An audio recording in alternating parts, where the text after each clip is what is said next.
O CRP-MS agradece mais uma vez a participação de todos. Teremos agora uma mesa com o tema Contribuições e Desafios para a Efetivação da Psicologia no Campo das Políticas Públicas. Nossas convidadas é a assistente social, que possui mestrado em Serviço Social pela Universidade Estadual Paulista, do campus de Franca, é professora aposentada da Universidade Católica Dom Bosco, já foi coordenadora de pós-graduação Lato Sensu, lecionou em universidades, também como funcionária pública municipal e como assistente social pela Prefeitura de Campo Grande. Em 2012, com larga experiência em gestão de políticas sociais, ocupou vários cargos públicos como presidente do Conselho Federal de Serviço Social, membro da Federação Internacional dos Assistentes Sociais, representando assim o Estado na América Latina e Caribe como membro do Conselho Federal de Serviço Social. Presidente do Conselho Nacional de Assistência Social, CNAS, representando o Ministério do Desenvolvimento Social e Combate à Fome. Diretora de Acompanhamento da Política da Assistência Social, gestora estadual da Assistência Social, ocupando como cargo a presidente de Fundação de Promoção Social do Governo de Mato Grosso do Sul. Atuou também como secretária municipal de Assistência Social no município de Dourados e exerceu representações como conselheira da sociedade civil e governo nas áreas da criança e adolescente e da assistência social. Prestou diversos serviços nas assessorias em organizações de gestão, especialmente da política de assistência social em vários governos municipais e estaduais. E diretora do Instituto Social Brasil, com sede em Campo Grande, Mato Grosso do Sul, prestando assim diversas consultorias e políticas sociais. Estamos falando da nossa convidada, a assistente social Valdete de Barros Martins. Seja muito bem-vinda.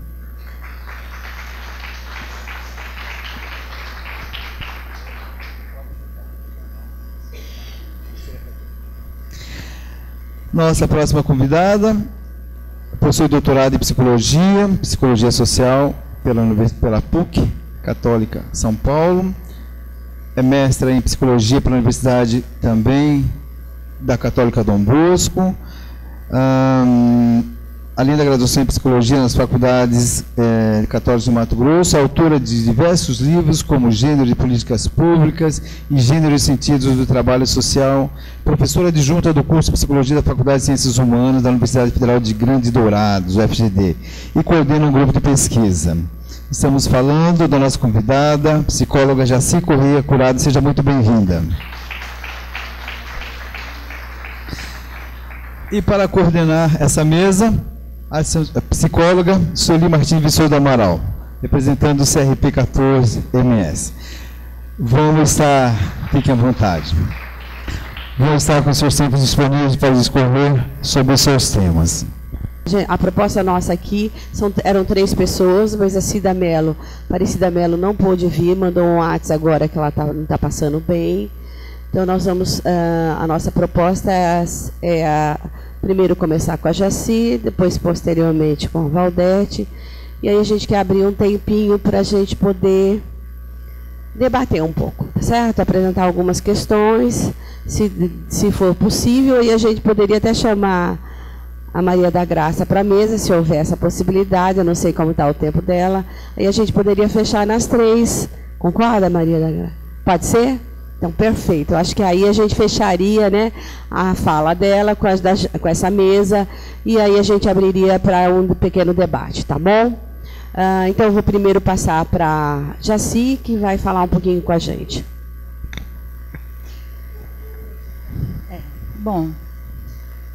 Primeiramente, queria agradecer o convite, tanto da BRAPS, né, Campo Grande, na pessoa da professora Zaida, e também do Conselho Regional de Psicologia, né, da comissão, né, Sueli, de Psicologia Social e Comunitária.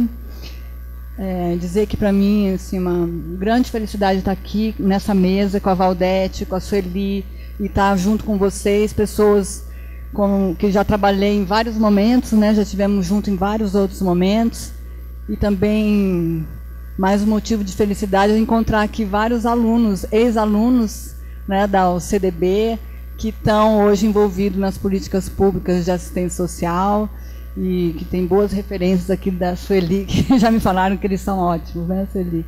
Com certeza, isso é a maior satisfação que a gente pode ter, né? E também da UFGD, tem colegas aqui, né?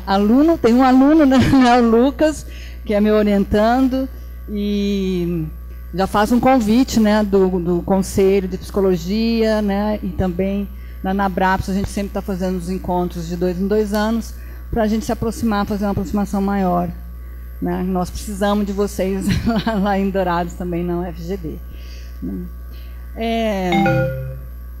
Como assim, eu estou na minha terra, né? Sou bem conhecida aqui, eu queria me apresentar, porque é importante a gente falar assim, de qual lugar que a gente está falando, né? Porque nós acreditamos que o conhecimento, né, não é neutro, que o conhecimento tem a ver com a nossa posição no mundo.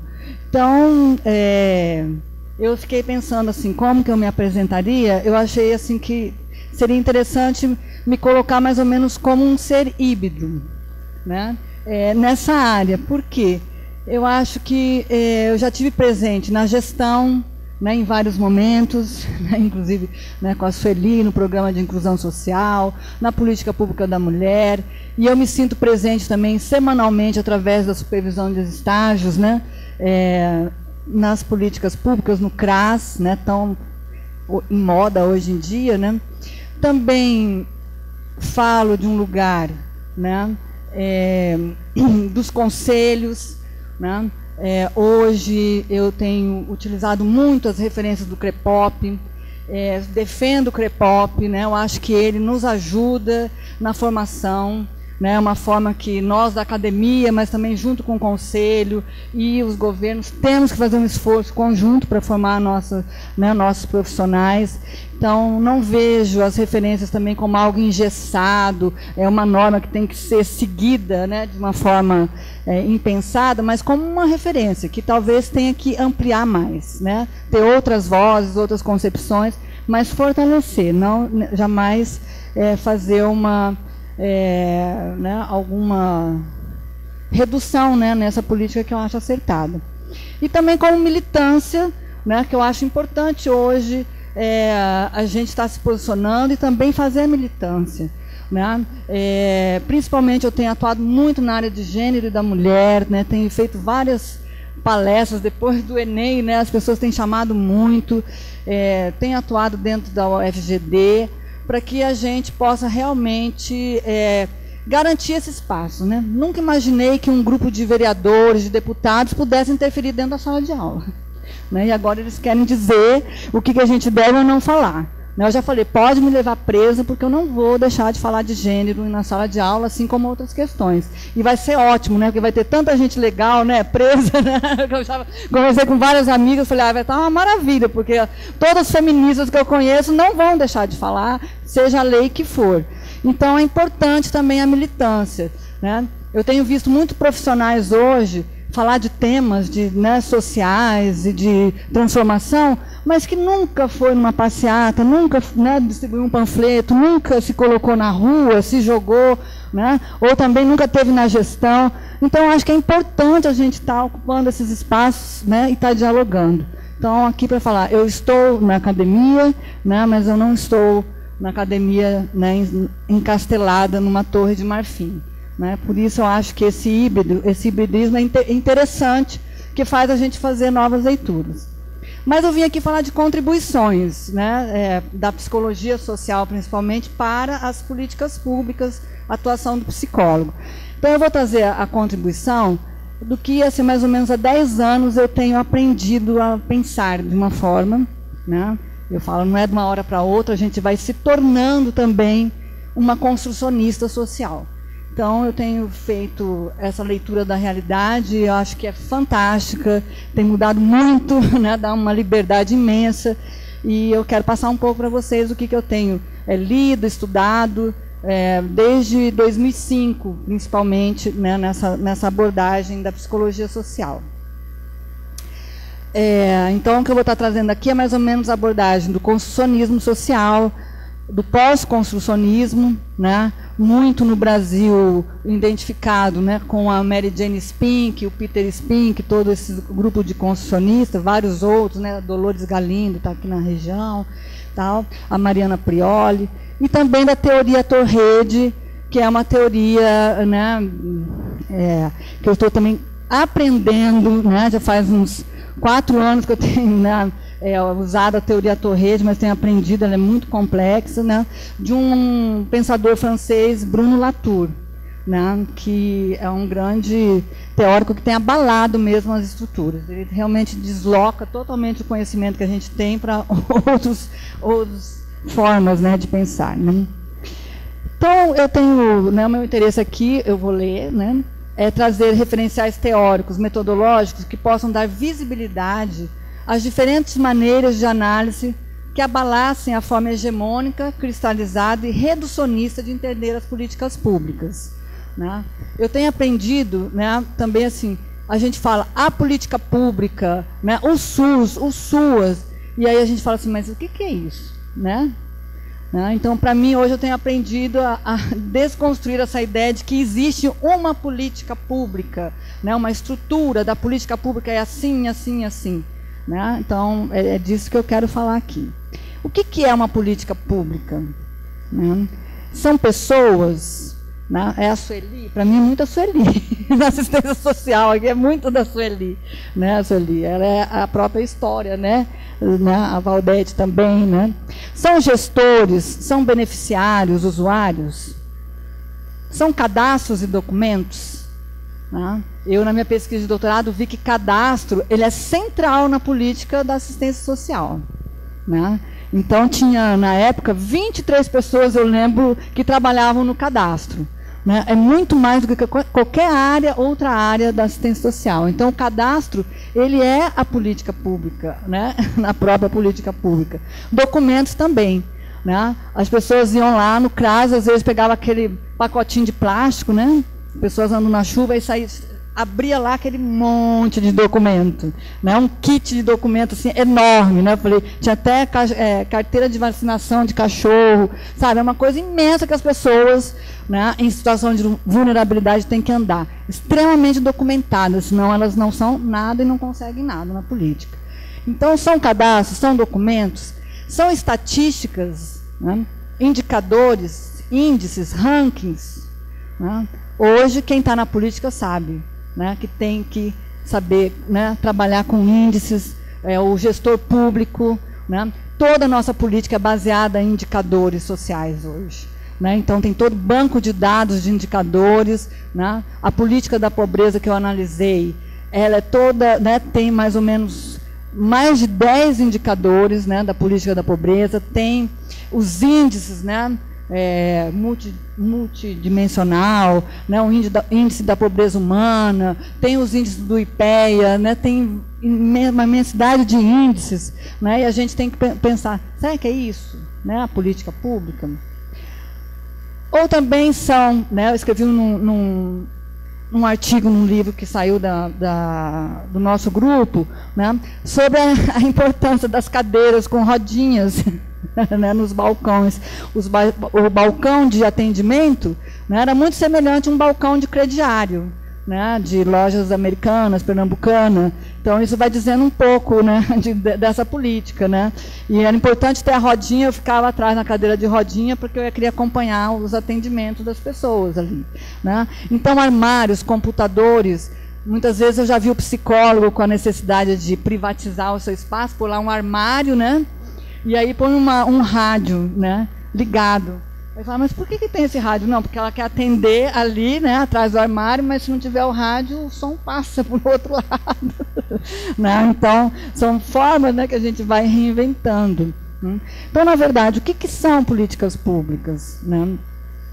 E o psicólogo nessa política? Aí os construcionistas, eles têm umas perguntas que, em qualquer situação, a gente deve fazer essas perguntas. Né? Então, eu vou fazer aqui para os psicólogos. Eles sempre estiveram lá, nas políticas públicas? Né? Vamos responder. Né? Eles precisam, né, de estar lá? Está bom dessa forma que eles estão atuando? Conforme a gente responde essas perguntas, a gente podemos fazer assim, nós nem sempre estivemos lá, né? A gente está lá agora de uma forma. Será que vai ser sempre assim, né? A psicologia nas políticas públicas? Espero que não, né? Espero que a gente possa mudar. Eu acho que a gente deve mudar, a gente precisa muito ainda, né, para estar nessas políticas públicas. Então, para isso, para responder essas perguntas, que eu trago assim, algumas teorizações, né, da teoria Arthur-Rede e as suas inversões da ontologia política, né, onde se entende que as realidades são pensadas como múltiplas, né, complexas, não procurando achar um único ordenamento e explicação para as coisas, mas sim compreender que a realidade na qual vivemos, ela é performada em uma variedade de práticas. Então, aqui eu estou trazendo esse conceito de performar uma realidade, né? Que ele vai trazer depois alguns desdobramentos muito importantes. A gente tem usado já esse conceito muito na área de gênero, né, que é a Judith Butler, que hoje é a grande pensadora de gênero, onde ela fala que gênero é uma performance, né? A gente performa gênero, a gente faz, em português melhor, a gente faz gênero, a gente não é um gênero. Então, da mesma coisa, da forma que a gente pensa fazer o gênero, a gente pode pensar, a gente faz políticas públicas, né? E como que a gente faz políticas públicas, né? Então, nessa abordagem, nós entendemos que atores, humanos e não humanos, estariam em redes de relações que não se sabe quando começam e acabam. Redes que não teriam forma estável e que nunca se fechariam. Então, essa visão de que humanos e não humanos, existe uma simetria entre humanos e não humanos, faz aí nós, como psicólogos sociais, darmos a importância ao cadastro, darmos importância aos sistemas, né, de tecnologia, né, de informática, uma mesma paridade do que só as relações sociais que a gente está acostumado a ver. E essas redes, né, de relações, a gente tem falado que são redes heterogêneas, né, que é uma forma de sugerir que a sociedade, as organizações, os agentes, as máquinas, são todos efeitos gerados por certos padrões de diversos materiais, não apenas humanos, mas também uma variedade de materiais como palavras, corpos, textos e máquinas. Não seria compatível com esse pensamento trabalhar com dicotomias, como as de natureza, sociedade, sujeito, subjetivo, objetivo, macro, micro, que a gente está acostumado também, né? Individual, social, clínica social, né? E humanos, não humanos. O argumento é que o social não é somente humano, né? Segundo essa noção, nós teríamos uma sociedade, nós não teríamos uma sociedade se não fosse pela heterogeneidade das redes do social. Então, o que nos interessa na análise da produção das redes heterogêneas nas políticas públicas seria nem a causa, nem o porquê das nossas ações, né? Porque o porquê a gente já sabe bem, né? As causas também, né? Mas o que importa para nós hoje é como são nossas práticas cotidianas, né? Essa palavrinha como, que ela é fundamental. Como estamos organizando, ordenando, configurando e dando forma ao nosso entorno mediante associações entre esses elementos heterogêneos, né? Então, é uma virada que a gente fala. É uma virada para onde, né? Então, trabalhar a realidade como múltipla e performada é também dar uma virada para a ação, que eu acho que está faltando, né? Uma virada para a prática, que nos levará a investigar e procurar revelar as articulações, mediações, disputas entre as diferentes versões agenciadas nas políticas públicas, né? Então, imagina, eu estudei pobreza como algo extremamente concreto, né? Nada mais concreto do que a pobreza, né? E aí eu fui fazendo essas perguntas e fui estudando a história, não deixo a história, né, a perspectiva histórica de lado, mas aí fui vendo como que é construída essa noção de pobreza e como ela é frágil, né? E como que nós assumimos, né, essa noção como se fosse única, né? A noção principalmente baseada nos índices, nos indicadores de renda, né? Então, a noção de ação na perspectiva da teoria Arthur-Rede é entendida como mediação, um exercício de estar entre, de ocupar oposição em meio E aqui eu estou vendo o Ian, né, Ian? O entre e o meio, que é tão difícil entender, eu estou tentando entender, né? Permitir a conexão de outros elementos das redes entre materiais diversos que geram efeitos.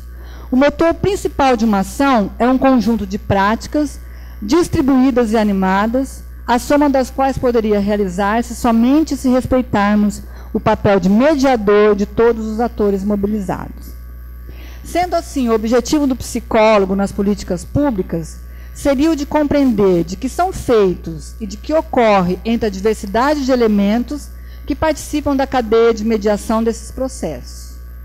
O postulado do construcionismo social nos permite conceber novas formas de pensar a ação humana que podem nos ser muito úteis na análise das políticas públicas. Uma política pública não pode ser mais considerada, analisada, performada como o domínio de um só ator ou atriz, e sim como resultado da interação entre eles, convertendo esse processo em algo imprevisível e complexo. Então, acho que é uma forma, né, que eu trouxe aqui para vocês da gente pensar as políticas públicas e o papel do psicólogo de uma forma um pouco mais maleável, né, um pouco menos estruturante, dura, né, do que a gente tem feito. Porque assim a gente há uma possibilidade maior, né, de transformar essas políticas, né, e a nossa posição da psicologia nela. Obrigada.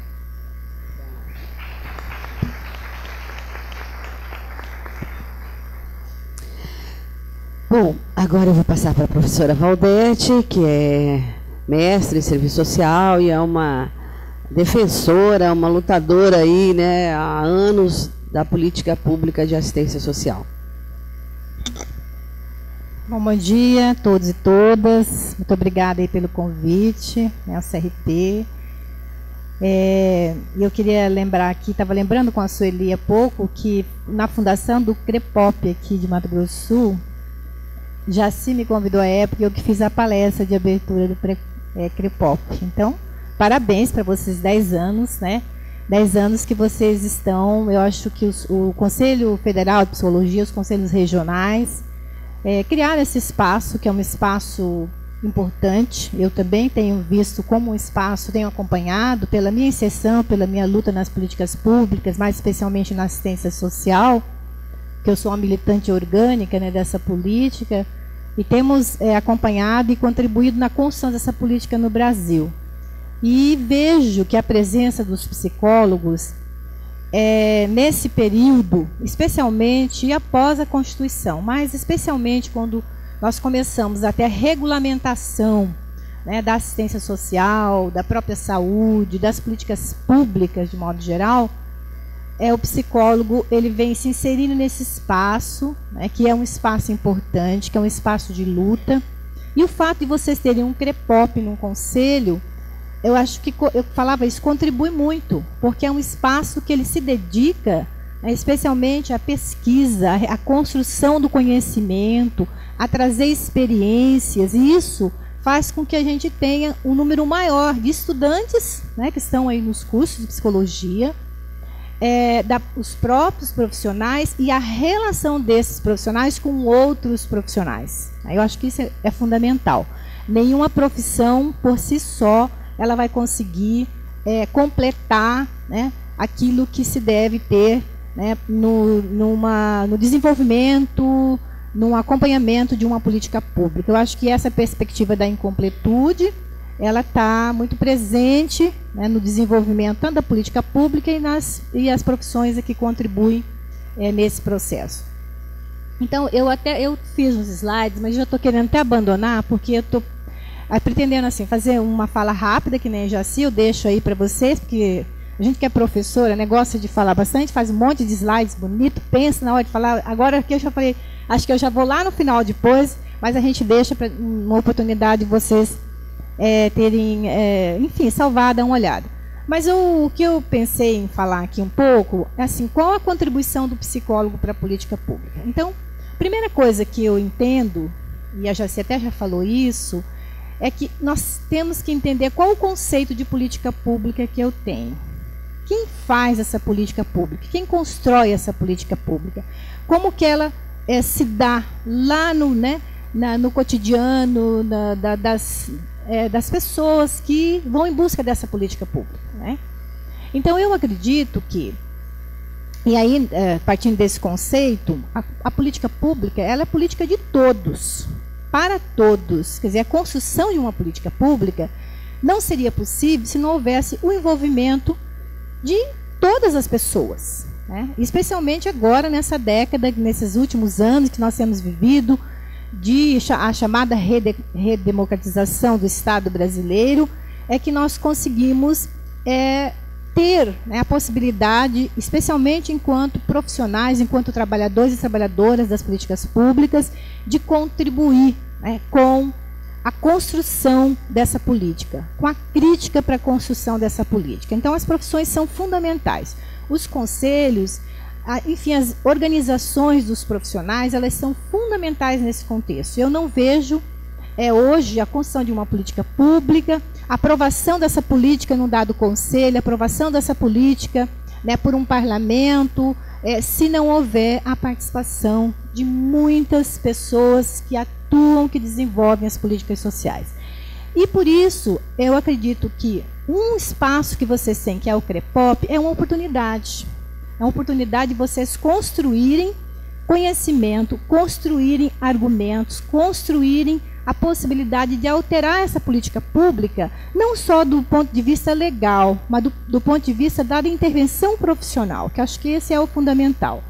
Então, e a política pública no Brasil, como nós sabemos, ela tiveram já vários momentos, né? Lá na década de 30 a gente teve uma política pública que era a ausência do Estado na implementação dessa política. Era só quem? Só as chamadas ONGs, as entidades filantrópicas. Até por isso a gente tem na Constituição o reconhecimento das chamadas entidades filantrópicas que faziam uma política pública. As pessoas que dela demandavam sempre foram, né, recebidos como os subalternizados, os tutelados, aqueles que chegavam para receber um bem material e pronto, ele está recebendo um bem material, então está ok.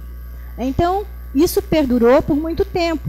Já na década lá de 50, né, o Estado com Getúlio, que foi fundado aí, criado, né, todas as condições realmente, salário mínimo, enfim, né, foram as regulamentações voltadas para o trabalho.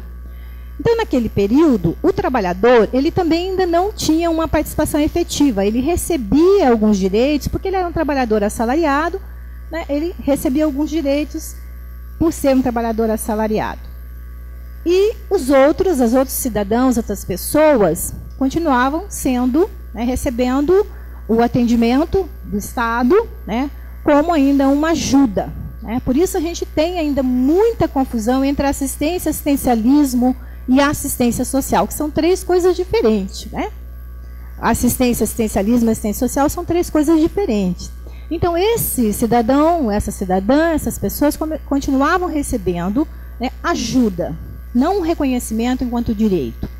Só fomos ter a constituição do chamado Estado de Bem-Estar Social, ou um sistema de proteção social no Brasil, de uma forma mais organizada, com a Constituição Federal de 88. Porque aí nós tivemos, sim, o reconhecimento de todos os direitos, né? E foram constituídos, então, os chamados sistemas, vários sistemas. Por isso nós temos a Seguridade Social, que é as três políticas, saúde, previdência e assistência, cada uma com a regulamentação, cada uma com a dinâmica, cada uma com um processo de desenvolvimento, né?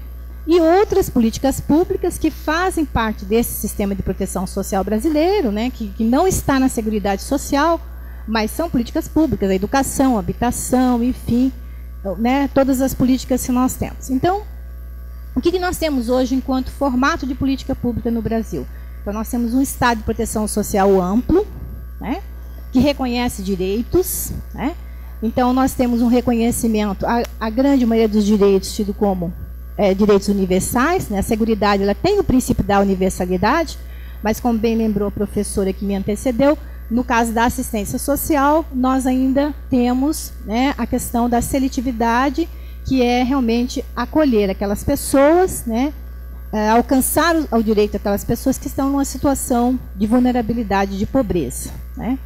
Então, o formato dessas políticas sociais no Brasil, a partir da Constituição, é que nós vamos ter, de fato, o envolvimento, o reconhecimento do envolvimento da população no desenvolvimento das políticas sociais, né? O artigo 204 da Constituição vai dizer que devem participar da formulação e aprovação de todas as políticas públicas a sociedade. Então, entra a perspectiva da participação. E aí nós temos uma grande e importante compreensão, que eu acho isso é fundamental os profissionais entenderem, que é, quando eu digo que essa política é uma política de direito, né? São políticas de direitos, esse direito ele é um direito ao recebimento de um bem material, mas também ao recebimento de um bem imaterial. Acho que esse é um grande desafio. O bem material eu alcanço facilmente. É uma cesta de alimento, é uma acolhida. O bem imaterial, que são os valores, que a professora falava na subjetividade, eu falo aqui de outro, né? São os valores, é a participação, né? São as questões mais subjetivas que eu não vou, enquanto profissional, alcançar para aquele determinado cidadão, se não for por meio de um trabalho social. Então, é o trabalho social que é mediado por um trabalhador social, uma trabalhadora social, né, é que vai, de fato, efetivar essa política pública. Então, eu para ser um profissional, trabalhador de assistência social, na perspectiva de uma política pública que está reconhecidamente na nossa Constituição maior, eu tenho que entender essas duas dimensões, que eu chamo de uma dimensão, e nós chamamos de uma dimensão ético-política e técnico-operativa. Na dimensão ético-política, ali estão o quê? O professor listou de uma outra forma, eu estou listando aqui, que visão de mundo esse profissional tem? Qual é a sua visão sobre direitos? Qual a sua visão sobre o território que ele atua? Sobre a comunidade que ele está? Sobre aqueles usuários, beneficiários, demandatários, o nome que a gente vê que estão ali naquele cotidiano. Que visão de mundo eu tenho? Visão dessa realidade. Como eu enxergo isso? Como eu me coloco, né, nesse processo? Então, essa dimensão ético-política, ela vai envolver também, primeiro, eu tenho que conhecer legalmente como foi a construção dessa política. O que está descrito? Porque muitas vezes os profissionais, alguém falava que vai para o CRAS ou para um outro sem conhecer aquela legislação que se refere àquela política pública. Então, eu primeiro tenho que ter, né, essa dimensão do direito. Como é que está constituído esse direito? Né? Depois, e passando pela legislação e pela profissão. Acho que a dimensão ético-política ela tem as duas coisas. A dimensão que eu tenho, o entendimento que eu tenho que ter da dimensão legal, que está regulamentada, e a dimensão que eu tenho, né, enquanto profissional mesmo. Qual a regulamentação da minha profissão? A maioria das profissões são profissões regulamentadas, né? São profissões que têm os seus princípios, seus deveres, seus direitos, né? Tudo isso tem que ser conjugado. Na dimensão técnico-operativa, para eu atuar enquanto um trabalhador, uma trabalhadora social, eu tenho que ter habilidades e competências, né? Eu tenho que ter uma formação específica para atuar numa determinada, né, área. Né? Então, acho que a leitura dessas duas dimensões, ético-política e técnico-operativa, ela é fundamental no processo da contribuição, especialmente aqui nós estamos falando dos psicólogos, mas dos trabalhadores em geral, para as políticas públicas, né? E nesse contexto também, eu entendo que hoje a gente tem dispositivos que são os conselhos de políticas públicas e que a profissão de vocês, os conselhos os conselhos de psicologia estão em vários conselhos de políticas públicas. Na saúde, na assistência, na educação, na habitação. Qual é a contribuição que este órgão, né, tem levado para a construção dessas políticas? Né?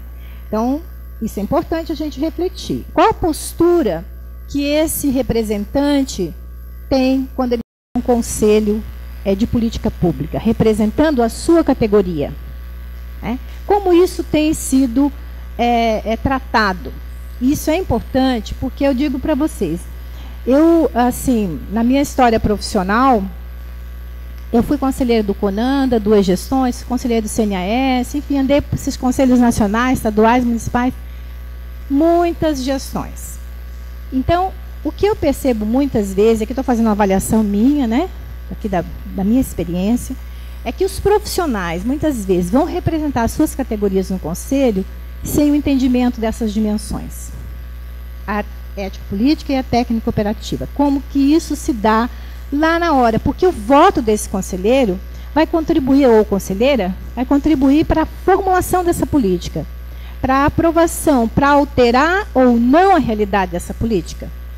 É uma visão conservadora ou uma visão crítica? É uma visão que ela, de fato, faz uma leitura da sociedade hoje, que é uma sociedade conservadora, cheia de preconceitos, discriminações, a gente está uma intolerância enorme. E muitas vezes eu estou lá num conselho representando uma categoria e eu não estou fazendo essa leitura. Eu voto em coisas, às vezes, que eu não poderia votar. E eu falo isso porque eu vi muitas coisas de profissões, não estou falando especificamente dos psicólogos, não, porque nos conselhos nacionais a gente tem psicólogo, assistente social. Não, é da minha categoria também, a gente não estou aqui nominando nenhuma categoria, eu estou dizendo que, de modo geral, os trabalhadores e trabalhadoras, eles vão, na perspectiva do controle social, muitas vezes sem fazer essa leitura crítica da realidade. Qual a posição que essa categoria defende? Como que ela está entendendo este contexto atual, essa conjuntura atual, né? Qual a minha postura? E para isso eu preciso dialogar com outros pares. A gente precisa construir, né, chamados consensos. Então, eu vejo que a contribuição do psicólogo, da psicóloga, hoje dos trabalhadores da psicologia, elas são fundamentais, né? Pela exigência legal, né? Nós temos aí, tanto na saúde como na assistência social, e agora parece que tem algumas legislações também que tratam nas escolas, a presença do psicólogo nas escolas, né? Então, eu entendo assim, que é preciso, cada vez mais, apurar essa visão crítica, né, para contribuir na formulação de políticas públicas que não sejam excludentes e políticas públicas mais inclusivas. Porque muitas vezes porque a política pública também, ela, ao mesmo tempo que inclui, ela exclui. Se a gente for falar de uma assistência social, de qualquer outra política, eu incluo, mas eu excluo. E muitas vezes os psicólogos também estão nesse processo, e as psicólogas. Então, eu entendo assim que... E na assistência social hoje, que a Jaci falou está na moda, mas está na moda assim, porque nós temos um sistema que ele está se estruturando. Um sistema que fez 10 anos, é muito recente, né?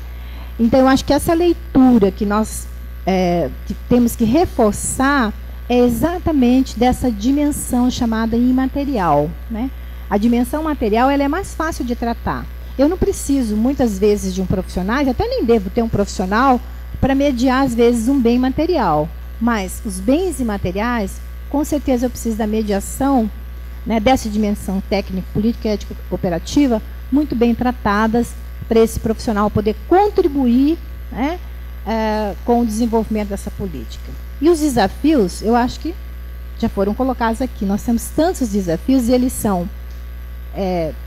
a cada momento, nós temos novos desafios. Os desafios, eles sempre vão estar presentes, e os desafios é que tem que nos mover, né? Nós temos que nos mover pelos desafios que estão colocados, né? Nós só vamos ter, de fato, um Estado de direito, né, se nós tivermos, principalmente quem são os trabalhadores, pensando que direito é esse, que Estado é esse, quem eu sou nesse contexto e por que é que eu estou aqui, né?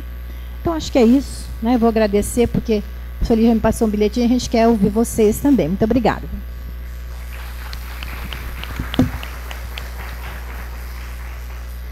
Vamos subir aqui, Graça, por favor, Maria da Graça. acho que a gente não planejou, mas eu acho que é importante ter as três, né? São três pessoas importantes que estão dando vários subsídios para a gente repensar a nossa prática e nossa atuação enquanto profissional nas políticas públicas. Então, acho que é importante. Eu queria abrir para a plenária, quem quiser fazer alguma contribuição, alguma pergunta para as nossas três palestrantes, por favor, pode vir aqui na frente? Você quer que tem microfone que vai até lá? Não? Então, você poderia vir aqui na frente, por favor?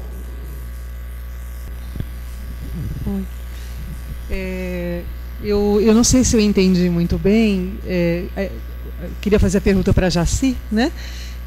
Eu não sei se eu entendi a expressão correta, ator-rede, né? Eu tive uma dificuldade de entender que mudança é essa que está trazida, que está sendo trazida por esse conceito, e não sei se seria possível que você desse um exemplo concreto do que seria uma e outra posição para a gente poder entender isso melhor. Eu queria entender melhor isso. Fazemos 3 perguntas, aí respondemos, e se tiver mais a gente abre de novo, tá bom? Bom, na a gente verdade, tem um tempinho ainda. Na verdade, bom dia a todos ainda aí, todos e todas.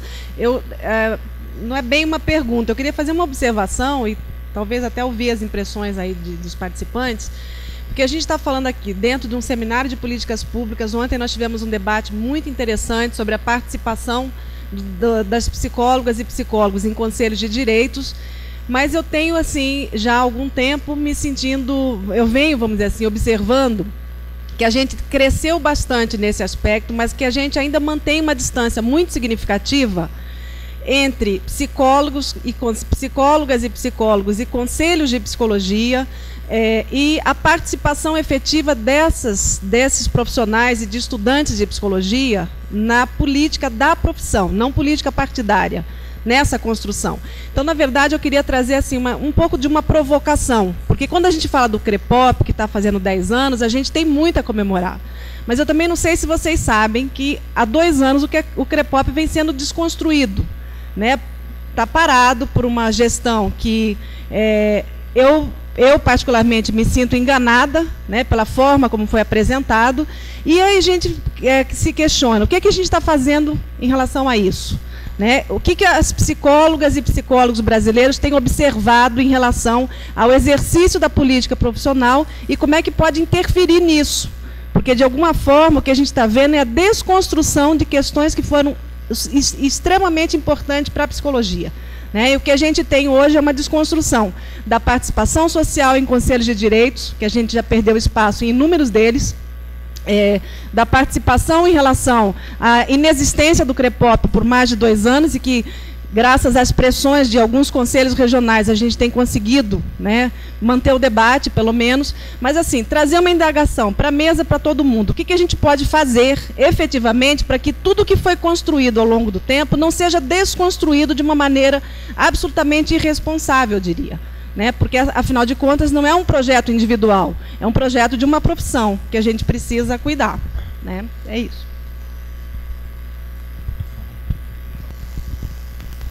A minha fala foi despertada agora pelo seu colocamento.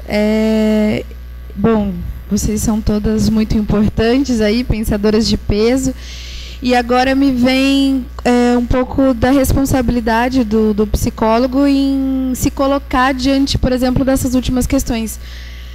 Projeto Eduardo Cunha, a bancada religiosa na Comissão de Direitos Humanos, que é super discriminatória com a população, com a diversidade de gênero. Bom, enfim, essas coisas muito atuais. Redução da maioridade penal também. Então, assim, que a gente vê um retrocesso, né? Que eu acho que é um pouco isso que você também está trazendo, assim, de uma desconstrução do que demorou tanto a ser construído, e que, de repente, agora, século XXI, parece que, poxa vida, né? O que está acontecendo? Então, assim, um pouco saber da posição de vocês sobre essas notícias que estão ocupando tanto espaço. Oi? E exatamente, meu nome é Rebeca. Para me apresentar rapidinho, eu estou responsável pela disciplina de Psicologia Social da Unigran. A Graça foi a coordenadora do curso, eu fiz na PUC, mestrado na PUC também, Psicologia Social. Enfim, então também aqui estou mais presente até para trazer para os alunos, né? Me sinto responsável aí por construir os psicólogos, como professora. Bom dia a todo mundo. Eu sou do Conselho Regional de Psicologia e também como professora da Universidade Católica. Eu gostaria de perguntar, Graça, na sua exposição você diz que o trabalho social requer a compreensão de contextos, né? O trabalho do psicólogo no campo social requer a compreensão de contexto social, político e econômico. Como você vê isso a partir da sua própria afirmação? Como fica isso em uma profissão que foi sempre marcada pela sua história, na sua história marcada pela bandeira individual? Isso ainda é muito forte na psicologia, e a partir dessa bandeira e essa marca ainda muito forte, como você analisa, você que também está como pesquisadora, né, vocês analisam a questão da formação hoje, né, como analisa a formação profissional atualmente, considerando esses desafios para essas práticas? De certa forma, as questões se juntam mesmo, né? Porque eu acho que a gente está o tempo todo aqui falando de concepção política, participação política, formação para participação política, acho que está tudo relacionado nesse sentido, né? Eu acho que é isso, a Norma falou, a gente tem uma história de profissão, marcas da própria psicologia, acho que aí eu faço uma leitura a partir da minha perspectiva teórica, mas outras leituras já foram feitas, né, da necessidade da gente fazer uma leitura crítica de como a psicologia muitas vezes individualiza, claro, porque o seu objeto é o indivíduo, então até aí nada de estranho, mas individualiza enquanto forma de pensar. E aí o que eu acho que tem esforço já teórico de várias abordagens, e a que a gente estuda vai por aí também, que é a necessidade de você desnaturalizar, trabalhar com a historicidade, e isso requer necessariamente que você situe e faça as relações, né, do indivíduo no seu contexto e tudo mais. Agora, essa marca é forte mesmo, né, é forte porque a gente tem, e não é à toa, a boa parte das concepções da psicologia são tributárias aí da ideologia liberal, e aí a ideologia liberal impera na sociedade, então ir contra isso não é fácil, né? Mas eu acho que a gente tem várias coisas que já fizemos na nossa história que se contrapõem a isso, desde produção teórica, que desconstrói esse tipo de noção, até práticas mesmo que a gente tem tido na linha de organizar a categoria. Quer dizer, a gente tem lá uma preocupação, e vivemos dentro do projeto ético-político a que me referi, o projeto Compromisso Social, dos eixos importantes deles é a organização da psicologia. Então, o fortalecimento do Fórum de Entidades Nacionais da Psicologia Brasileira. Por que fortalecer um fórum de entidades? Porque isso fortalece coletivos, né? Então, é um fórum do qual participam diversas associações de psicólogos, entendendo que a psicologia se associa de muitas maneiras, por abordagem, por área de atuação, por campo sindical, por, enfim, campo da formação. Mas isso é importante, porque são vários coletivos que se organizam em função das suas questões, mas ter um fórum, que foi uma iniciativa também de algum tempo atrás, de organização, é importante porque impede que esses coletivos fiquem fragmentados, cada um lutando a sua luta separado, sem perceber que nós temos questões gerais, né? Então, acho que, estou dando o exemplo do fórum, porque eu acho que é uma forma de você fazer o enfrentamento dessa individualização, desse individualismo, que impede de se perceber que sozinho ninguém vai para lugar nenhum, né? E a gente pode ter isso em termos teóricos, mas é concreto, quer dizer, com quem que eu vou me juntar para levar as lutas que eu tenho que levar. E aí isso passa também, quer dizer, a categoria não se vê muitas vezes assim, né? A categoria, eu falei um pouquinho disso, ela fica atomizada. Acho que a gente teve, como categoria profissional, muito essa marca do profissional liberal. Esse imaginário a gente sabe que ainda existe, já mudou muito, mas ainda existe, né? Lá no exercício que a gente faz com os alunos de primeiro ano lá na PUC há muitos anos, eles fazem um exercício logo que chegam, numa das disciplinas, de desenhar o psicólogo atuando. Ainda desenho, né, o psicólogo que tem grandes orelhas, porque vai escutar, e ponto, mas em qualquer lugar assim, e o psicólogo ali no relacionamento individual com um cliente, enfim, agora começa a aparecer outras coisas, mas esse imaginário ainda é muito forte, e o trabalhador em psicologia se vê assim também, né? Então a gente tem que remar contra uma maré aí, que é perceber que ele tem que ter pactos com a categoria dele, que ele tem que participar dos espaços. O Conselho de Psicologia é um espaço, né? A gente acho que tem uma concepção, nosso conselho surgiu num período autoritário, dentro de uma lógica autoritária, mas ele teve uma construção democrática. O próprio CNP, que a Irma se referiu a ele, né, é o 9º, né, CNP, que a gente vai ter ano que vem, o Congresso Nacional da Psicologia, não está previsto na lei que criou os conselhos, mas ele foi um acordo político, democrático, de sustentação do trabalho do conselho, com participação da categoria. Então, eu acho que assim, o desafio é que nós temos até alguns canais de participação importantes, por exemplo, o CNP, e o desafio é fazer esses canais realmente serem fortes, democráticos e representarem a categoria. Eu acho que assim, temos que fazer aquele trabalho de multiplicadores, né? Nós que estamos aqui temos a tarefa de agregar mais alguns para essa discussão, que vão agregar mais alguns, porque é um trabalho difícil. E mais que eu acho que o fato de a gente estar agora em espaços mais coletivos de trabalho, por isso que eu acho que o campo das políticas públicas também tem essa perspectiva da organização, cria a possibilidade, né? Porque agora nós temos questões muito comuns, claramente colocadas, como é que é o trabalho no SUAS, como é o enfrentamento disso, né? Desenvolvimento das políticas todas. Então, acho que a gente tem alguns espaços que permitem essa perspectiva coletiva, né? E a formação, eu acho que ela tem que enfrentar. Eu acho que a gente sabe que a academia tem outro ritmo, né, muito lento, assim, né, tudo vai muito devagar na academia, mas a realidade vai se impondo. Então, a gente já percebe isso nos alunos que chegam. Hoje, os alunos chegam no primeiro ano querendo discutir SUAS, eles já sabem, né, que é um campo de trabalho. Já tem um começo de conversa possível aí.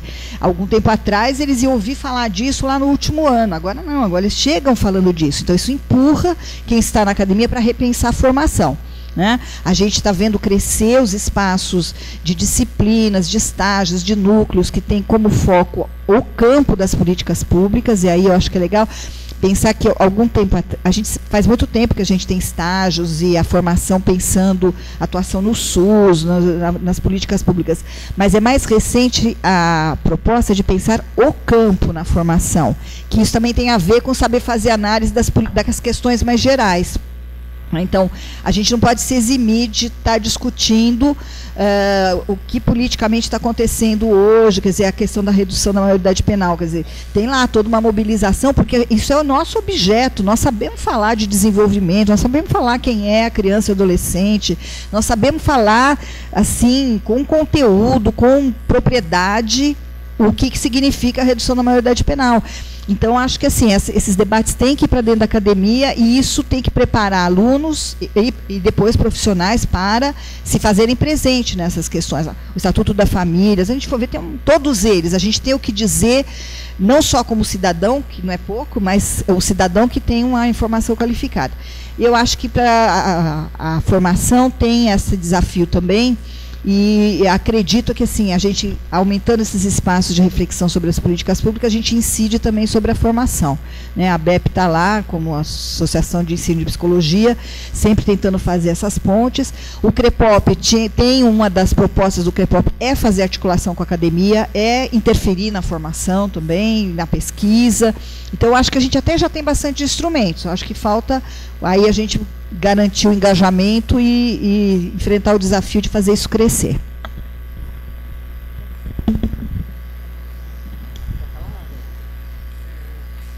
Vou passar para a Jaci, que tem uma questão sobre a questão da teoria ator-rede,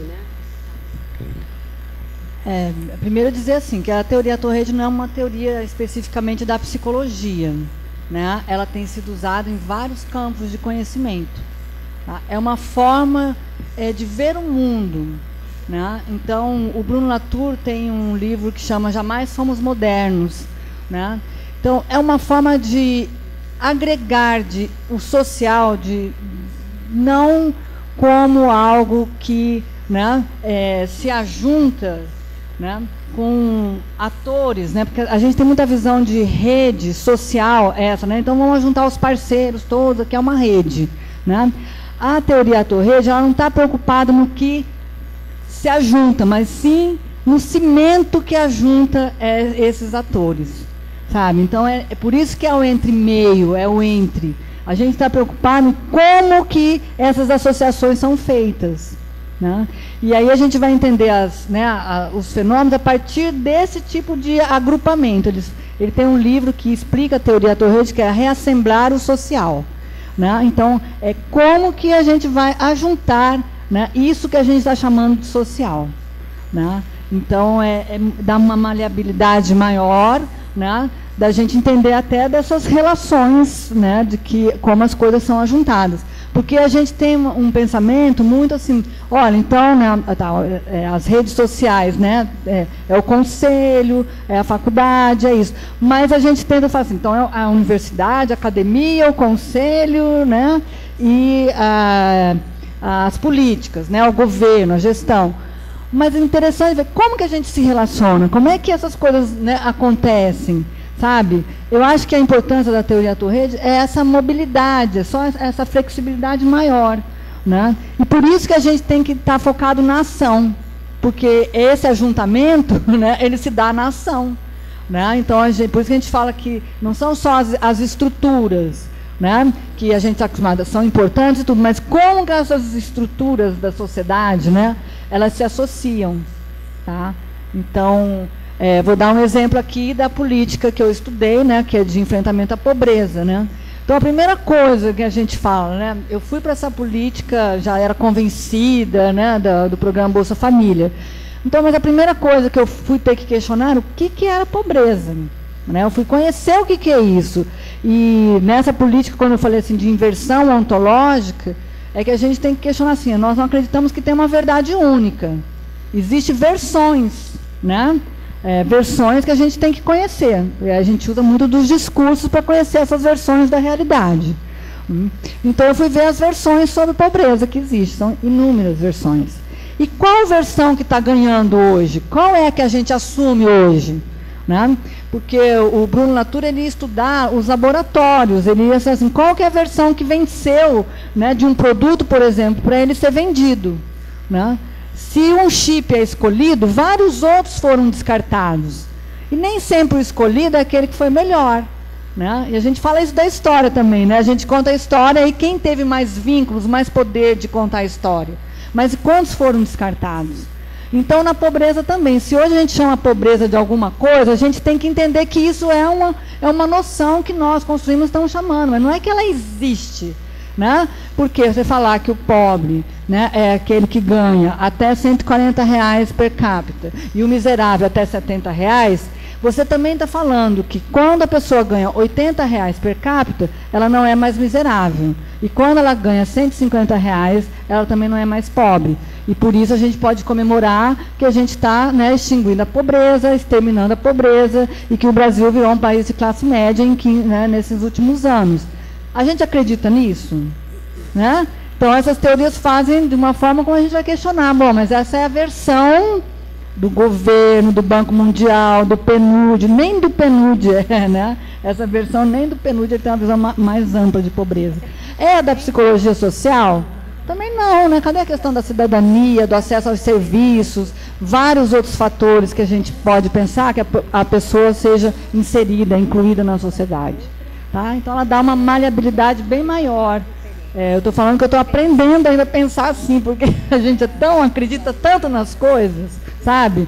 A gente acredita até em Papai Noel, né? Não vai acreditar num documento de governo, né? Numa pessoa que vem aqui e fala bonito e tal. Então, um construcionista, ele questiona tudo. Para ele, nada é, né? A gente não acredita em nada que seja tradição familiar. A gente sempre põe esse familiar naquilo que não é familiar. Será mesmo que é isso? Tá? Então, aos poucos, eu tenho aprendido e aí, quem sabe, eu vou passando melhor. E para a Rebeca, eu só queria falar, a Rebeca saiu, né? Hã? Ai, que pena. Né? Mas, assim, eu acho que a questão é muito grave, esse movimento no Brasil. Eu acho que a gente não está tendo a dimensão dele. Mas vou dar só uma experiência nossa recente. Sempre a gente usa aquele vídeo Ilha das Flores, que é um vídeo antigo pra caramba, né? Mas ele, para explicar o capitalismo, é ótimo, né? E a gente usa aquele vídeo nos nossos trabalhos de grupo, né? Até para os jovens entenderem o que é o capitalismo, até porque hoje em dia é um boom de... Esse dia estava lá, fazer palestra de menor aprendiz. Pô, gente, menor, né? Demais, né? Já fica a pessoa, nem fala o nome do palestrante, mas não deve ser mudar, menor aprendiz. Então, para a pessoa entender o jovem, né, o mercado de trabalho, a profissionalização, ser qualificado, a gente fala, tem que entender de capitalismo, né? Aí esse videozinho é ótimo. E nós passamos esse vídeo, e quando a gente estava passando, chegou um gestor que ele é evangélico. Me desculpa se não estou querendo falar, mas ele é evangélico. E o vídeo tinha lá uma parte que estava assim, Deus não existe. Tem isso no vídeo. E essa pessoa chegou na hora que viu. Foi um escândalo, você entendeu? Simplesmente, né, meus estagiários não continuaram mais a fazer o trabalho. Né? Agora eles ficam assistindo essa pessoa dar as palestras de menor aprendiz e tudo mais, mas a gente estava numa linha totalmente mais crítica, né? Então você vê a dimensão do que é isso hoje. Né? Nas nossas instituições, gente, estão lotadas, né? Dessas pessoas que falam, o retrocesso está lá em Brasília, não, ele está aqui do nosso lado. Sabe? Do nosso lado, ninguém dá aula de gênero, está dificílimo, né? A Zaira deve saber, né? Nós fizemos uma mega aula lá de gênero, levamos um monte de feministas, assim, sabe? Corremos risco, né? Então, nós estamos assim, permeados hoje dessa visão conservadora em todos os lugares, né? Então, eu não falo que é prioridade aonde nós fizemos. Mas esse vídeo, Ilha das Flores, a gente passava ele tranquilamente em tudo que é lugar. Há 20 anos a gente usa esse vídeo. E agora ele causou uma comoção. Então, quer dizer, as coisas estão mudando. E a gente está ficando assustado e não sabe como lidar. Né? Daqui um dia, talvez, a gente não possa mais fazer o que a gente fazia 20 anos atrás. Tá? Então, acho que essa é uma preocupação que acho que esse coletivo aqui deveria ter. Acho que é isso, né? Eu vou passar para a Valdete, só fazendo um resgate assim. É o segundo ano, Valdete, que eu estou no CRP, que o Conselho trabalha a questão dos representantes do Conselho, dos psicólogos que representam o Conselho, que é feita uma capacitação. A gente né, já há 2 anos que isso acontece, que eu estou, que chama todo mundo do interior para estar aqui presente e ter um momento para discutir as políticas que a psicologia defende, tá? Só para te colocar a par. Bem, uma pergunta de um senhor aí, eu acho que ele poderia encerrar, tá bom? Pode ser? Então 2 só e a gente encerra porque a gente tem que almoçar e eu vou falar das oficinas à tarde. Bem, bem rápido, eu acho que a professora Maria da Graça, né, já falaram, mas eu só quero reforçar o seguinte, nós, assistentes sociais, nós temos uma luta histórica, né, da construção do chamado projeto ético-político, né, que esse projeto ético-político, primeiro a gente tem trabalha uma concepção mesmo do que é esse projeto ético-político, e aí a construção de agendas coletivas. Eu acho que isso é uma coisa importante de se trabalhar, né? A universidade, o ensino, pesquisa, os trabalhadores representados pelas suas organizações e os alunos, né? Então a gente tem a construção dos nossos congressos muito nesse modelo que exatamente, eu acho que agrega, articula, né? Cria forças. Porque o que nós precisamos, eu vejo que é mobilização. Quer dizer, como que nós vamos nos contrapor a esse projeto conservador que está aí? Porque não é à toa que está Eduardo Cunha, não é à toa que tem parlamentares que votam o Estatuto da Família, que votam pela redução da maioridade penal, que votam projetos extremamente conservadores.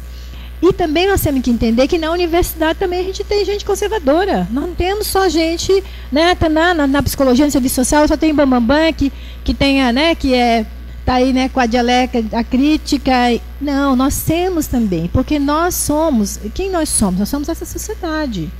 Então, a presença dos conservadores está em todo lugar. Eu acho que a questão das religiões é uma questão muito séria, porque um número enorme de parlamentares que se elegem por meio, né, de congregações, de religiões, e que levam os seus, né, preconceitos, discriminações para dentro do Congresso, vai se refletir que nas legislações, né, a palavra menor, né, até hoje o ECA tem quantos anos? Quase 30 anos, e nós não conseguimos tirar isso ainda, essa expressão, né? Então tem expressões que são tão fortes na sociedade, porque a própria sociedade gosta, conserva, entende que é assim. Eu falava que eu que trabalho na assistência social há muitos anos, e já atuei como assistente social, enfim, já, né, gestora.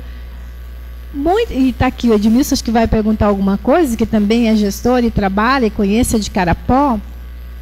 Até você trabalhar com o próprio usuário, né, essa questão da subalternidade, a construção de autonomia, né, que tanto nós falamos, que são aqueles valores imateriais que nós temos que carregar conosco, não é fácil, porque essa sociedade, ela trabalha. Então, na realidade, nós, para enfrentar, eu entendo, enfrentar esse projeto conservador, nós temos que ter um contra-projeto, que é mobilizar, articular todas as frentes. Eu entendo que as organizações das categorias, entidades, associações, conselhos, sindicatos, são atores fundamentais nesse processo. Eu acho que reforçar a presença dessas organizações, assim como da universidade, hoje nós temos o Fórum dos Trabalhadores da Assistência Social Nacional, os fóruns estaduais, aqui no município, aqui no estado, a gente já fundou vários, eu e o senhor estivemos juntos, recentemente fundando o Fórum de Trabalhadores da Assistência Social no município pequeno, aqui perto. Eu acho que essas estratégias que vão congregar, né, fortalecer uma contraposição a esse projeto que está aí, é que devem ser, né, eu acho que fortalecidas mesmo. Eu acho que vocês estão corretos em fazer esse debate com os profissionais que são conselheiros, para exatamente reforçar que ele é um ator, ele é um protagonista, ele é uma pessoa importante naquele espaço que ele está, né? Então, nós só vamos construir um projeto realmente de uma sociedade, né, mais humanizada, de direitos, que reconhece os direitos, se a gente tiver esse projeto também. Porque senão vai predominar um projeto conservador, né? E eu acho que a articulação, a mobilização, a construção de agendas coletivas, né, é fundamental, né? E eu torço para que o Conselho Federal de Psicologia realmente não deixe o CREPOP findar, porque ele é mais um espaço. Então, eu sempre digo que se você tem mais um ator, mais um espaço que vai contribuir nessa construção de uma sociedade que todos nós queremos, nós temos que fortalecer esse espaço e não desconstruir, né? Mas é assim, é construção e desconstrução. E nós temos que estar sempre atentos, né, na construção dessa agenda coletiva. Acho que é isso.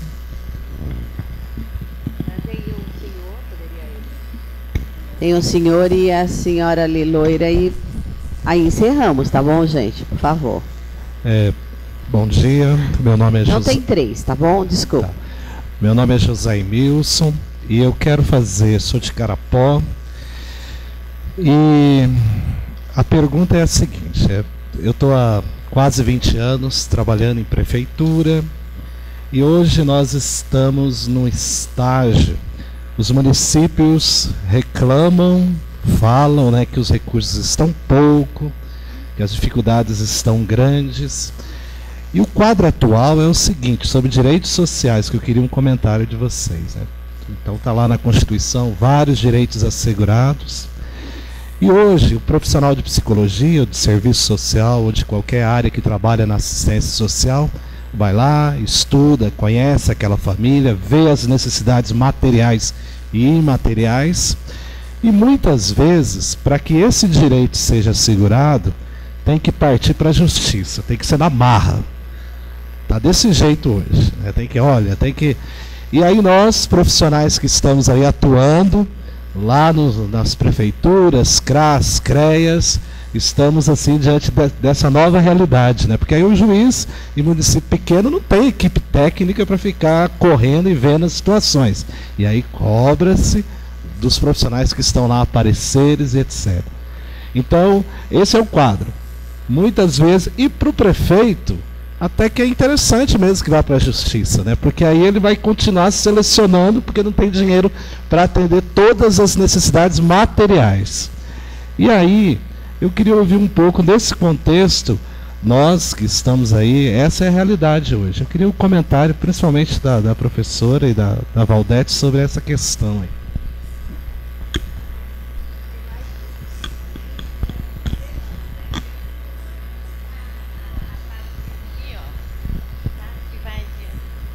Bom dia a todos e a todos. Meu nome é Ruth e eu quero acrescentar a fala do companheiro aqui de Carapó, nesse sentido mesmo. Aí eu gostaria de saber também e perguntar para as profissionais aí sobre também o que vocês acham, né, sobre das demandas também e sobre os desafios também da terceirização e os serviços, a terceirização e os serviços privados.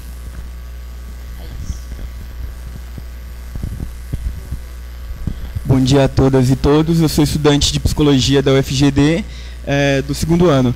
E eu gostei bastante da leitura da Graça no sentido do individualismo, né, do sistema capitalista e a reprodução e produção de relações dentro da sociedade e que vai atingindo todos os sujeitos, né, e que isso vai refletir dentro da academia, nos estudantes próprios de psicologia, que vai refletir também nas práticas e nas ações, né, da própria profissão. E daí colocar no sentido de que a gente também tem que repensar até mesmo as nossas próprias práticas, né, nossas organizações, no sentido de dialogar também com os estudantes, né, porque a gente estava ali fora, eu estava com mais 2 colegas estudantes, e a gente estava pensando, né, será que esse espaço que a gente está aqui, com o Seminário de Políticas Públicas, de Psicologia, é um espaço para a gente, estudante? Como está sendo esse diálogo com os estudantes das universidades, né? Então, porque é importante a gente também quebrar essas hierarquias, né, para estar desenvolvendo e formando pessoas capazes de atuar dentro dos sistemas, né, dentro do SUS, do SUAS, e essa é muito importante, essa vinculação, porque na própria formação é importante que isso seja feito, porque depois de formado, como o profissional de psicologia vai se relacionar com o próprio conselho. Então, dentro das universidades, a gente tem os CAs, os centros acadêmicos, os DCS, e a gente vê que é um espaço esvaziado, né? O próprio CA de psicologia do FGD tem 5 pessoas ativas, e a gente vê essa própria reprodução do individualismo dentro do curso e das próprias demandas, né? Então, eu acho que seria muito importante também repensar como está sendo a democratização dos espaços e como eles estão sendo postos, né? A gente está dialogando. Obrigado.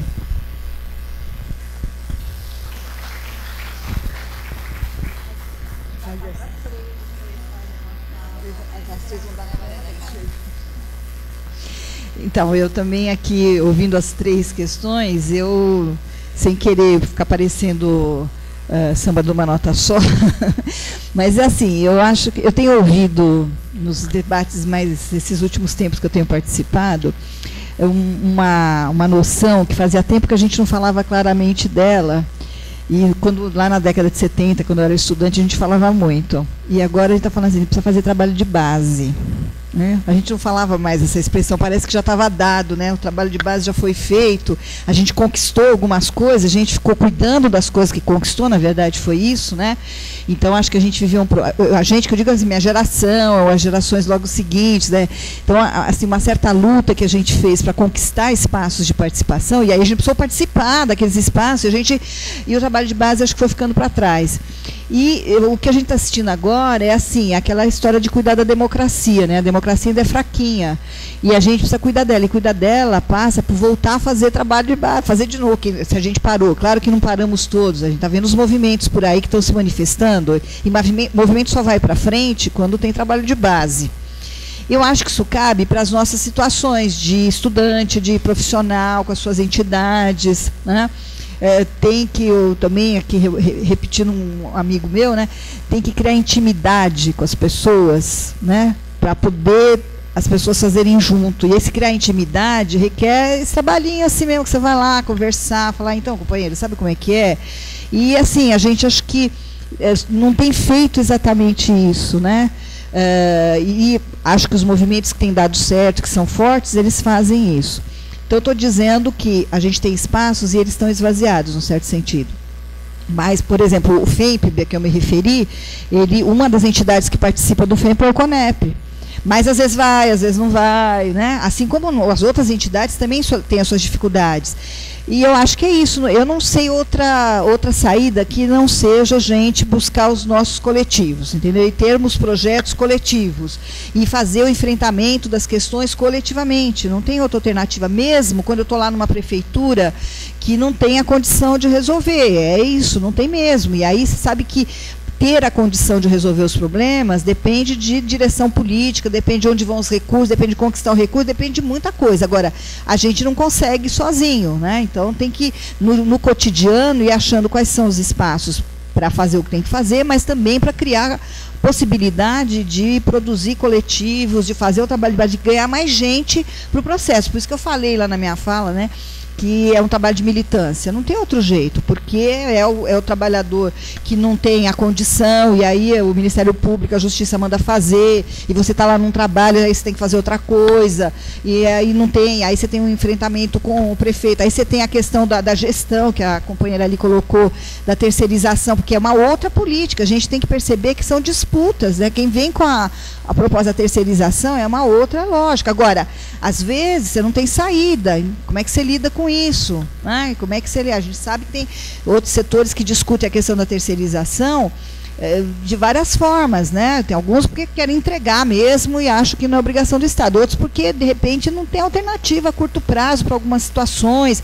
Então, precisa debater, precisa organizar, precisa participar, né? Precisa fazer o trabalho de base. Eu não vejo outra maneira que não é, além da gente se fortalecer. E acho que o espaço aqui, um seminário como esse, que articula universidade, profissionais, conselho, entidades, a Brapso, quer dizer, tem vários coletivos aqui organizados. E acho que é assim que a gente vai conseguindo ampliar, melhorar o trabalho de base. Eu não vejo outra alternativa a não ser, vamos lá, né, gente, trabalhando. Eu estou aqui no mesmo caminho, não vou me delongar, mas dizer, o Zé Milson perguntou da questão da judicialização dos direitos. Quer dizer, infelizmente, isso está ocorrendo mesmo. Eu acho que tem muitas e muitas políticas, não é só assistência social, que nós estamos vendo, né? Que saúde, especialmente, outras, tem casos e mais casos de que a pessoa só consegue alcançar direitos se ele realmente, o juiz disser, olha, tem que cumprir, né? Então, infelizmente, nós estamos assim vivendo um momento de que o Estado ele tem, pela Constituição, né, garantir direitos, mas os recursos que vêm para as políticas públicas, de modo geral, são mínimos. Então, vem pouco recurso, enquanto o direito se ampliou. Então, a gente vive uma contradição. E essa contradição, ela se aplica muito ao Estado liberal, neoliberal, como a gente diz. Então, nós vivemos um Estado que, apesar de reconhecer os direitos, tem dificuldade ou cria estratégias para que esses direitos não sejam alcançados, né? E o incentivo à iniciativa privada, às redes de solidariedade. No nosso estado aqui acabou de ser lançado um programa, Rede de Solidariedade. O que é? É contar com a sociedade, com a própria família, para a família dar conta de se proteger. Quer dizer, é aquele estado, mercado e sociedade. Enquanto família, né, mercado, se o mercado não atender, a sociedade atende. Se a sociedade não atender, o Estado vai atender. Então, tem toda uma hierarquia de proteção para ser cumprida. Então, infelizmente, você vê que os governos, às vezes, fazem essa opção, né? Criam políticas para inserir as famílias, entre aspas, participar, para que essas famílias possam, de fato, estar também contribuindo de alguma forma, né? Ela tem que contribuir com o seu direito, né? Então, eu acho que é isso. Eu acho que o caminho é realmente agendas coletivas, como a Maria da Graça falou aqui. Eu não vejo de outra forma. Nós temos que fortalecer esses projetos. Temos que debater, sim, quem está nos conselhos, quem está nos espaços. Tem que criar estratégias. E nós temos que ser, assim, bastante convictos de que é preciso que esse outro projeto se fortaleça na sociedade. Porque senão a gente realmente, cada vez mais, vai enfrentar políticas sociais minimalistas mesmo, o mínimo, né? eu já quero agradecer e desejar a vocês um bom final de curso. Aí vocês têm amanhã, hoje, amanhã ainda, né? Então, boa sorte, muito obrigada pela participação aqui mais uma vez. Eu vou passar para a Jaci para fazer as considerações finais, mas já queria dizer assim, a gente retorna às 2h, nós temos várias oficinas à tarde, então, por favor, todos aí, é importante que compareçam, tá bom? Vou passar para a Jaci. Eu acho que, mais uma vez, né, afirmando que políticas públicas, né, não são, né, elas acabam hoje, né, eu acho que se a gente pensar no nosso estado, né, pela mudança da gestão, né, de governo estadual, então as políticas estão se tornando outras coisas, né, coisas como, por exemplo, né, um programa de enfrentamento à pobreza que era focalizado, mas atende 131 mil famílias, né, para uma proposta recém-lançada que atende 800 famílias e ainda que quer contar com a parceria, né, das empresas, da sociedade, para poder dar sustentabilidade a esse programa. Então, né, está se tornando isso, né? Eu acho que a gente tem que ver dessa forma, né, que as políticas públicas são. Né? Então, tem a política social, tem os direitos, tem os documentos, tem tudo, mas uma gestão está configurando, está moldando de outra forma, está performando a política pública social dessa forma. Né? É impressionante. Ainda tem coragem de mostrar, né, como um grande feito, um programa de 131 mil para 800 famílias. Eu gostaria de, né, agradecer a mesa, né, acho que é super bacana a gente poder conversar. A gente se sente muito sozinho, às vezes, nos locais que a gente atua. Né? Quem é professora de psicologia social aqui sabe disso. Né? E estou bem contente de estar aqui. À tarde vamos estar nas oficinas. Né? Até amanhã também a gente tem uma conferência que vai estar falando mais então, desse fazer da psicologia, né, na situação de vulnerabilidade. Tá? Obrigada. Maria da Graça quer falar? Só me despedir ainda, eu queria agradecer a oportunidade, novamente estar aqui. Tenho certeza, eu tenho que ir embora, né, não vou poder acompanhar, mas tenho certeza que vai ser um encontro que todo mundo vai sair fortalecido, aí, bem disposto a trabalhar nos seus coletivos, fazer trabalho de base e se manter mobilizado. Vamos lá. Bom, eu também queria agradecer as 3 palestrantes aqui, né, que contribuíram. A Irma quer colocar, agradecer a todos, já mais de meio-dia, está todo mundo aqui presente. Eu acho que não se encerra aqui, nós temos vários mini-cursos à tarde, amanhã cedo, várias práticas interessantes que a gente precisa contribuir aqui também, tá? A Irma quer falar um pouquinho, Irma, antes de se... Isso. Obrigada, é um recado gente. bastante importante, Sueli. Salas serão aqui no 3º andar, neste bloco 7, ok? Já tem o número das salas onde vão acontecer as rodas de conversa, minicurso e oficinas. Quem esteve ontem, na reunião de ontem, a professora Irma quer dizer que foi encontrado um objeto, acho que um capacete, né? Um capacete, souberam de alguém que perdeu, que esqueceu, está de posse dela para poder entregar. Então, retornamos às 14 horas com as rodas de conversa, minicursos e oficinas. Bom almoço a todos, obrigado.